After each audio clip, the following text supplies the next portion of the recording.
హిందీ సాహిత్య చరిత్రలో నాటక సమ్రాట్గా పేరుగాంచిన జయశంకర్ ప్రసాద్ గారి ఆకాశ్దీప్ కహానీని తెలుసుకుందాం ఫ్రెండ్స్. ఈ స్టోరీ మనకు slate, net, JL, DL, assistant professor ఇలాంటి కాంపిటేటివ్ ఎగ్జామ్స్కి ఉపయోగకరంగా ఉంటుంది. సాధారణంగా మనకి ఎగ్జామ్స్లో స్టోరీకి సంబంధించిన రచయిత, నాయకుడు, నాయకి ఇలాంటి ప్రశ్నలతో పాటు థీమ్ కూడా అడగడం జరుగుతుంది. ఎగ్జామ్స్ పాయింట్ ఆఫ్ వ్యూలోనే మన స్టోరీ నేర్చుకుందాం ఫ్రెండ్స్. ఈ కాలుష్యం లేకుండా స్టోరీలోకి వెళ్దాం. ఆకాశ్దీప్ यह एक प्रेम और అమర్ కహానీ హై. 1929లో జయశంకర్ ప్రసాద్ గారు దీన్ని రచించడం అనేది జరిగింది. ప్రేమ్ और बदले की आग के बीच फंसे इंसान की कसम कसम दिखाती हैं और उसे कर्तव्य को निजी स्वार्थ से ऊपर रखते हैं. ఈ కథలో జయశంకర్ ప్రసాద్ గారు సముందర్, తుఫాన్, చోటీసి దియాసే జీవితం యొక్క గమనాగమనములను మన ముందుంచారు. కథా ప్రారంభంలో మనకు సినిమా సీన్ కనిపిస్తుంది.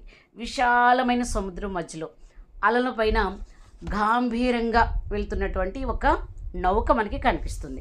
ఫ్రెండ్స్, ఇక్కడ మనకి స్టోరీలో నౌకలో ఒక క్యారెక్టర్స్ మనకి కనిపిస్తారు. అయితే మనకి స్టోరీ మొత్తానికి 4 పేర్లు మాత్రమే ఉంటాయి. గుర్తుపెట్టుకోండి ఫ్రెండ్స్. ఇందులో ఈ నౌకకి సంబంధించినటువంటి ఒక వ్యాపారి, సంపన్నుడైనటువంటి వ్యాపారి ఉంటాడు. అతని పేరు మణిభద్రుడు. స్టోరీలో మనకి హీరో వచ్చి బుధుగుప్తుడు, హీరోయిన్ వచ్చి తను చంప, నాయక్ और నాయిక బుద్ధుగుప్తుడు అని కూడా అంటారు, చంప. అదేవిధంగా ఈ స్టోరీలో ఇంకొక ఆదివాసీ యువతి ఉంటుంది, జయ అనేటువంటి ఒక క్యారెక్టర్. ఈ 4 పేర్లు మాత్రమే మనకు స్టోరీలో ఇవ్వబడ్డాయి.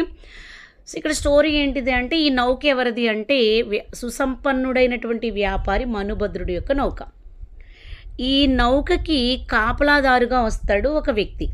ఆ వ్యక్తి ఎవరంటే జాహ్నవి నదీ తీరాన చంపానగరం అని ఒక నగరం ఉంటుంది. ఆ నగరంలో ఉన్నటువంటి క్షత్రియ వంశస్థుడు అనమాట ఆ వ్యక్తి కూతురే చంప. ఈ అమ్మాయి పేరు కూడా చంపానే.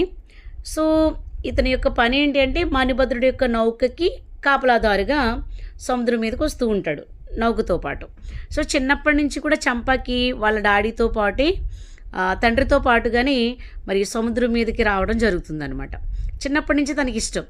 సో తండ్రి కూతుర్లు ఇద్దరూ కూడా నౌకలో సముద్రం మీద ప్రయాణం చేస్తూ ఉంటే తల్లి ప్రతిరోజు కూడా తన భర్త, కుమార్తె క్షేమంగా తిరిగి రావాలని చెప్పి మరి ఆ సముద్ర తీరాన దీపస్తంభం మీద ఒక దీపాన్ని వెలిగిస్తూ ఉంటుందన్నమాట. అదొక సంప్రదాయంగా తను ప్రతిరోజు దైవాన్ని కోరుకుంటుంటుంది, తన భర్త, బిడ్డ క్షేమంగా రావాలి అని.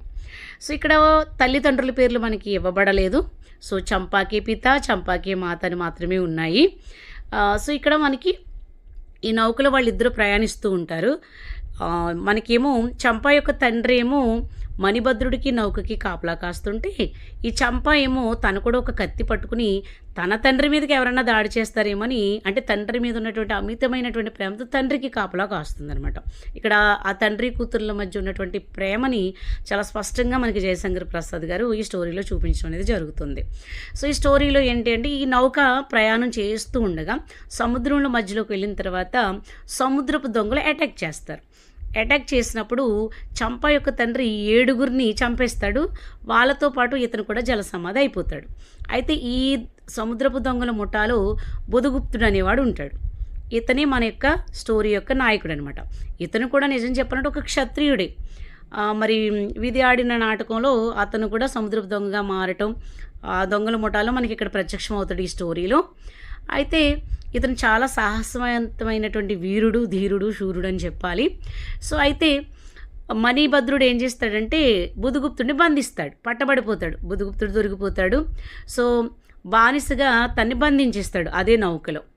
ఎప్పుడైతే తండ్రి చనిపోయాడో చంపా యవన ప్రాయంలో ఉంది కాబట్టి చంపా మీద దుష్ట చూపు వస్తుంది ఈ దుష్టుడైనటువంటి మణిభద్రుడికి. తను ఒప్పుకోకపోయేసరికి తనను కూడా బానిసగా బంధించేస్తాడు మణిభద్రుడు. ఇలా నౌక సముద్రం మీద వెళ్తూ ఉంటుంది. మధ్యలోకి బాగా మధ్యలో ఉంటుందన్నమాట నౌక.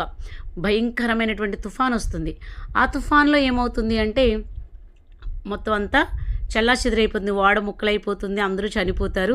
బుధగుప్తుడు మాత్రం తను బంధకాల నుంచి విడిపించుకుని చంపాను కూడా కాపాడుతాడనమాట. కాపాడి తనతో పాటు ఒక చిన్న తెప్ప మీద వాళ్ళిద్దరూ ఒక ద్వీపానికి చేరుకుంటారు. ఆ సముద్రం మధ్యలో ఉన్నటువంటి ఒక ద్వీపానికి చేరుకుంటారనమాట.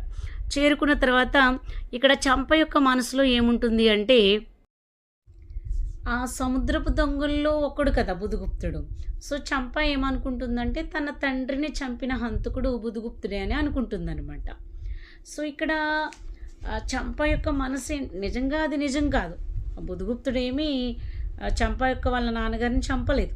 కానీ తను అనుకుంటుంది అలా. చంప మనసు పరిపరి విధాలా ఘోషిస్తుందనమాట. తనను రక్షించిన రక్షకుడిగా బుధుగుప్తుణ్ణి ఒకవైపు ప్రేమిస్తుంది, మరోవైపు తన తండ్రిని చంపిన హంతకుడిగా ద్వేషిస్తుంది.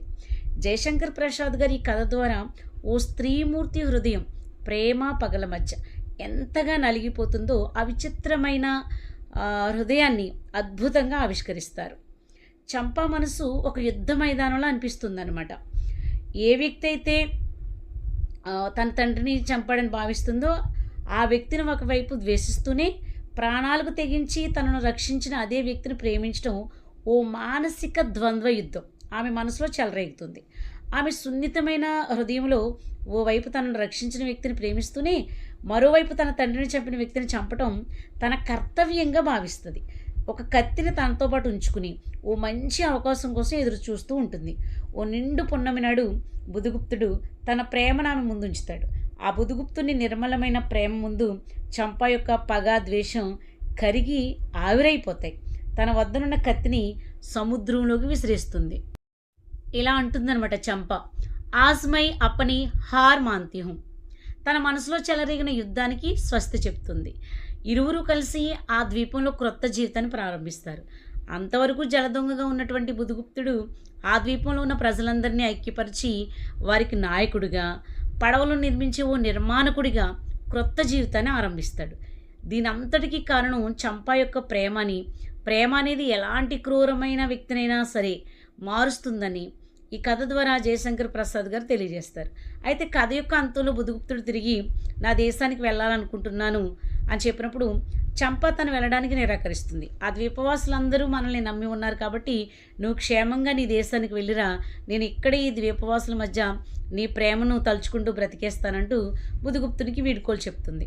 తన తండ్రి జ్ఞాపకార్థం ప్రతిరోజు సముద్ర తీరంలో ఓ దీపస్తంభంపై దీపాన్ని వెలిగిస్తూ ఉంటుంది తన తల్లిలానే.